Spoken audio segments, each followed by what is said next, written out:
Hello student, online classes में आप सभी बच्चों का पुनः स्वागत है।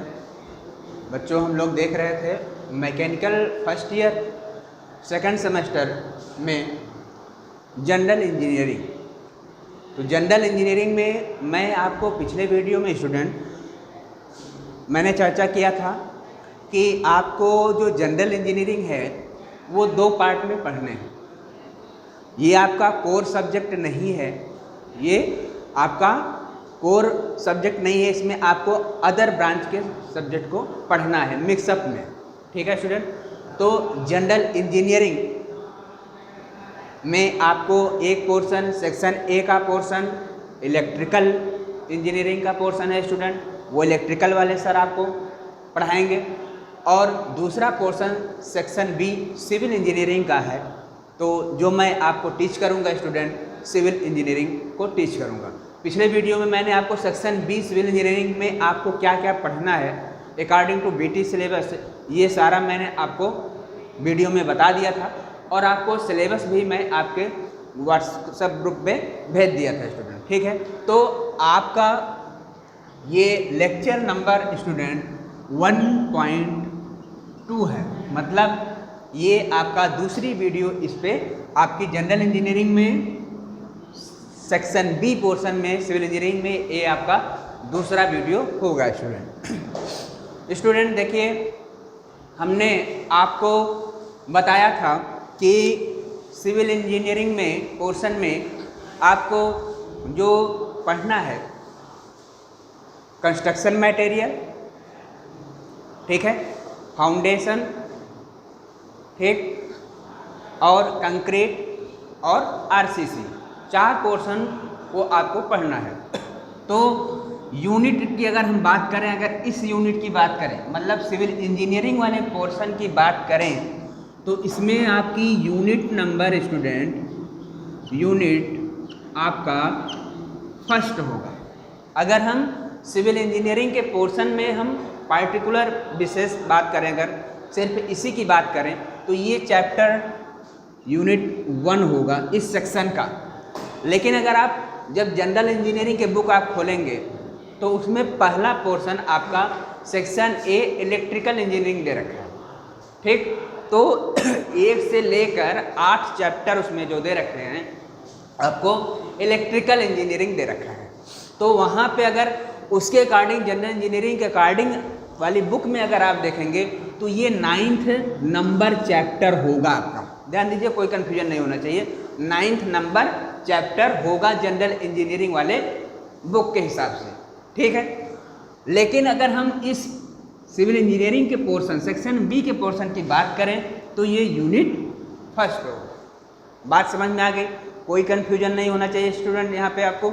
चलिए, तो हम बात करते हैं कि इस सिविल इंजीनियरिंग में पहला पोर्शन जो आप पढ़ेंगे, पहला unit construction material, construction material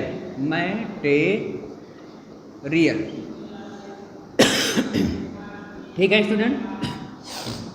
construction material मतलब स्टूडेंट निर्माण सामग्री,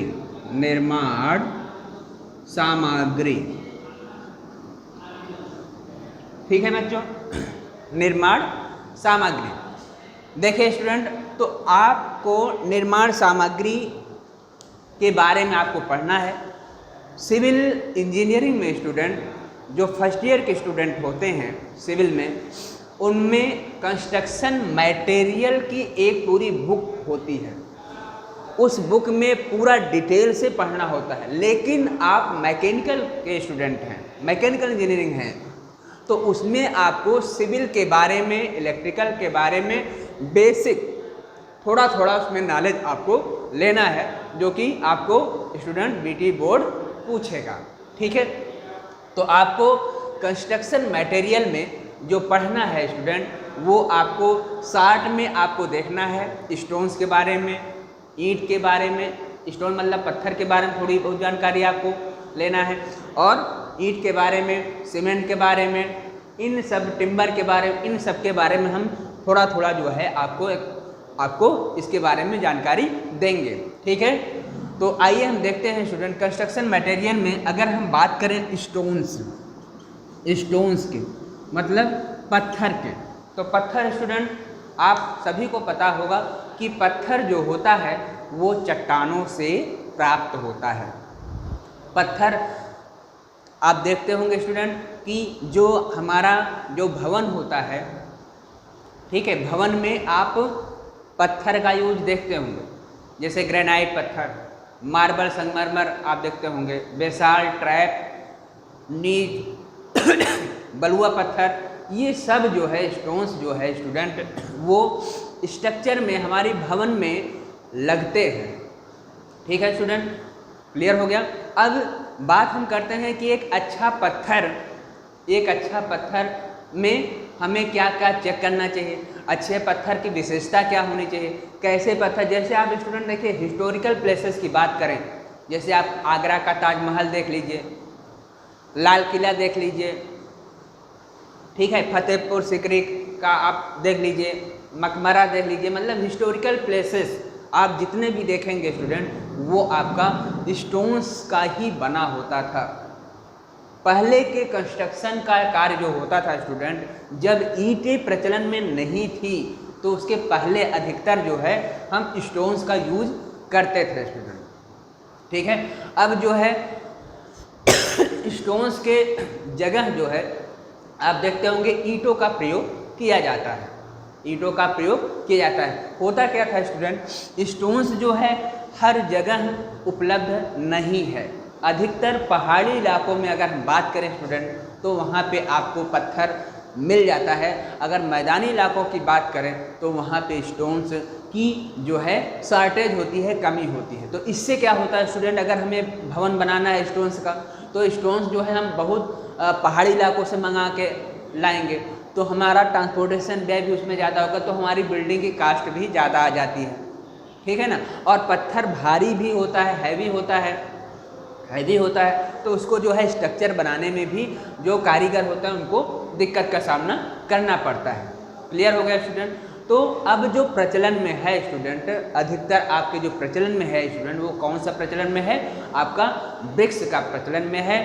तो ब्रिक्स ईंटें जिसे आप कहते हैं स्टूडेंट, उसका प्रचलन ज़्यादा है। ध्यान दीजिए, तो जो स्टूडेंट स्टोन्स पहले के ज़माने में ज़्यादा प्रयोग होता था। आजकल जो प्रयोग हो रहा है स्टूडेंट स्ट्रक्चर में, इन विशेष जो है, जैसे आपको आकर्षकता बनाना है, सुंदरता बढ़ाना है, ठीक है ना, कुछ जगह ही जो है हम स्टोन्स का प्रयोग कर रहे हैं। जैसे हमें संगमरमर बिछाना है, ठीक है, मार्बल लगवाना है, तो वो आप स्टोन्स हो गया, तो उसका हम यूज कर रहे हैं। ठीक है, तो इन केस जो है हम कम मात्रा में जो है हम प्रयोग करते हैं, और या फिर जहाँ पर आपको आर्किटेक्चरल डिजाइन मतलब कि बहुत ही आकर्षकता दिखाना है स्ट्रक्चर में, वहाँ पे उन केस में हम इसका जो है प्रयोग करते हैं स्टूडेंट। क्लियर हो गया। अधिकतर जो है प्रयोग इसका जो है स्टूडेंट कहाँ पर, हिस्टोरिकल प्लेसेस में किया जाता था। क्लियर हो गया स्टूडेंट। अब आज के स्ट्रक्चर के केस में स्टूडेंट हम इन विशेष केस में ही इसका प्रयोग करते हैं। तो आपके स्टोन्स के चैप्टर स्टूडेंट अगर हम सिविल इंजीनियरिंग के नज़रिए से अगर आपको पढ़ाएंगे स्टूडेंट, तो इसमें आपको बताएंगे कि स्टोन्स कैसे प्राप्त होता है, चट्टान से प्राप्त होता है, चट्टान कितने प्रकार का होता है, अब उसके बारे में क्लासिफिकेशन करेंगे। अब ये जो है चट्टान कैसे बना, ये जियोलॉजिकल क्लासिफिकेशन हम डिटेल से, बहुत सारे डिटेल से हम इसके बारे में सिविल इंजीनियरिंग में चर्चा करते हैं। लेकिन स्टूडेंट आपको यहाँ पे बहुत ज़्यादा डीप में नहीं पढ़ना है। मैं फिर से बता रहा हूँ मैकेनिकल के स्टूडेंट के लिए बहुत ही ज़्यादा डीप में आपको नहीं पढ़ाना है, या नहीं आपको उस पर फोकस करना है, क्योंकि आपको ये जो है स्टूडेंट सिर्फ बेसिक नॉलेज लेना है। उस जैसे स्टोन्स के बारे में बेसिक कॉन्सेप्ट आपको रखना है, थोड़ा सा नॉलेज आपको रखना है, बेसिक चीज़ें, ठीक है। डिटेल में हम आपको उतना सिलेबस में आपको दे नहीं रखा है, इसलिए मैं डिटेल से इसके बारे में आपको चर्चा नहीं करूँ। जितना सिलेबस में दे रखा है बस उतना बेसिक चीज़ें आपको मैं स्टूडेंट बताता जाऊँगा। क्लियर हो गया स्टूडेंट। अब जो आपको सिलेबस में डिटेल्स दे रखा है स्टूडेंट, हम उसके बारे में चर्चा करेंगे कंस्ट्रक्शन मटेरियल में। दूसरा टॉपिक जो है स्टूडेंट, स्टोन्स के बाद ब्रिक्स। क्या है स्टूडेंट? ब्रिक्स। ब्रिक्स मतलब स्टूडेंट ईंटें, ठीक है, ईंटें, ठीक। ईंटें क्या होती हैं इसके बारे में देखिए स्टूडेंट। पहले के ज़माने में जो आप चिनाई करते थे, पहले के ज़माने में जब ईंटों का प्रचलन नहीं था, तब मैंने बताया कि स्ट्रक्चर को खड़ा करने में जो चिनाई की जाती थी वहाँ पर पत्थर का प्रयोग करते थे। लेकिन पत्थर की अवेलेबिलिटी हर जगह नहीं थी, हर जगह नहीं हो सकती, मतलब पत्थर हर जगह नहीं पाया जाता, सिर्फ पहाड़ी इलाकों में ज़्यादा पाया जाता है। इसलिए जो है पत्थरों के ऊपर जो है तरजीह, मतलब पत्थर के बजाय जो है जो प्रचलन में आया स्टूडेंट, वो ईंटों का प्रचलन आया। ये ईंटें जो है बहुत ही उपयुक्तता हो गई है इसकी, मतलब ये हर जगह प्रयोग किया सकता है। मैदानी इलाकों में, पहाड़ी इलाकों में जनरली जहाँ पहाड़ी इलाका है वहाँ पत्थर का यूज़ किया जा सकता है। लेकिन ईंट जो है स्टूडेंट, ये किसी भी एरियाज में हम ईंटों का प्रचलन बहुत आसानी के साथ किया जा सकता है, जिससे इंजीनियरिंग खर्च कम आता है। इसलिए ईंटों का प्रचलन अब जो है स्टूडेंट बहुत ही ज़्यादा हो गया है। आप देखते होंगे कि सभी लोग ईंटों से परिचित होंगे स्टूडेंट, कि ईंटें जो है स्ट्रक्चर के केस में जब हम बनाते हैं, ईंट दीवार खड़ी करते हैं, मकान बनाते हैं, तो ईंटें जो है महत्वपूर्ण घटकों का कार्य के अंतर्गत, कंस्ट्रक्शन मटेरियल के अंतर्गत आता है। क्लियर हो गया?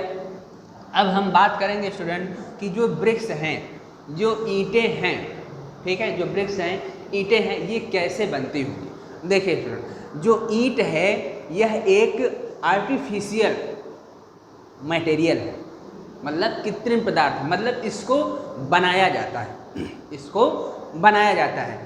आप पत्थर देखे थे, पत्थर के बारे में मैंने आपको बताया कैसे पत्थर जो है चट्टानों से बनता है। किससे बनता है? चट्टानों से बनता है स्टूडेंट। चट्टानों को काट के तोड़कर उसमें जो है पत्थर निकाला जाता है, ठीक है। ये जो है ईंटें कैसे बनती हैं, ये आपको माइंड में आ रहा होगा, सबको क्लियर हो रहा है? ईंट कैसे बनेगी? ईंट को बनाने के लिए स्टूडेंट हम मृदा का प्रयोग करते हैं, ठीक है स्टूडेंट। ईंट को, तो स्टूडेंट अभी लाइट चले जाने की वजह से मौसम थोड़ा गड़बड़ है, जिसकी वजह से लाइट में डिस्टर्बेंस हो रहा है, इसकी वजह से थोड़ा सा आपको दिक्कत हुआ होगा। तो हम स्टूडेंट चर्चा कर रहे थे ईंटें के बारे में, मतलब आपको ईंटों के बारे में डिटेल से पढ़ना है, क्योंकि ये बराबर आपसे पूछा जाएगा according to BT board syllabus, ठीक है स्टूडेंट। तो ईंटों या ब्रिक्स कैसे क्लासिफिकेशन किया जाता है और ईंटें कैसे तैयार किया जाता है। जैसे मैंने आपको बताया कि ईंटें जो होती हैं, जो ईंटें तैयार की जाती है वो मृदा से तैयार होती है, मिट्टी से तैयार की जाती है, और वो जो मृदा होनी चाहिए वो ईंटों को तैयार करने के लिए वो सही प्रकार की मृदा होनी चाहिए। ऐसी मृदा जिसको पानी मिलाने पर आसानी के साथ कंपोजिशन करके उसके संघटकों को ऐसा तैयार किया जाए ताकि उसको नीडिंग गुथाई की जा सके और फिर मोल्डिंग में उसको ढाला जा सके। इस प्रकार से ईंटों की तैयार करने के लिए उसमें जो मिट्टी होनी चाहिए, जो मृदा होनी चाहिए, वो उसमें डिफरेंट टाइप के जो कंपोजिशन होंगे वो उनके आधार पे हम देखेंगे किस प्रकार से उसमें जो है कंपोजिशन होने चाहिए। मतलब जो ईंटें सभी प्रकार की मिट्टी से हम ईंटों का निर्माण नहीं कर सकते, ठीक है। तो ईंटों के निर्माण करने के लिए मृदा जो होनी चाहिए सूटेबल होनी चाहिए। अब उसमें जो मृदा है उसमें कौन कौन से कंपोजिशन होना चाहिए, सिलिका की मात्रा कितनी होनी चाहिए, सिल्ट की मात्रा कितनी होनी चाहिए, लाइम की मात्रा कितना होना चाहिए, और आपका आयरन ऑक्साइड कितना होना चाहिए, मैग्नीशियम कितनी होनी चाहिए, इन सभी को आपको ध्यान रखना है, याद करना है स्टूडेंट। इसी टॉपिक पे हम आपको डिफरेंट टाइप के घटक जो होते हैं कितने मात्रा में होना चाहिए परसेंटेज के साथ हम नेक्स्ट वीडियो में चर्चा करेंगे स्टूडेंट। आज का वीडियो हम यहीं पे एंड करते हैं स्टूडेंट, धन्यवाद।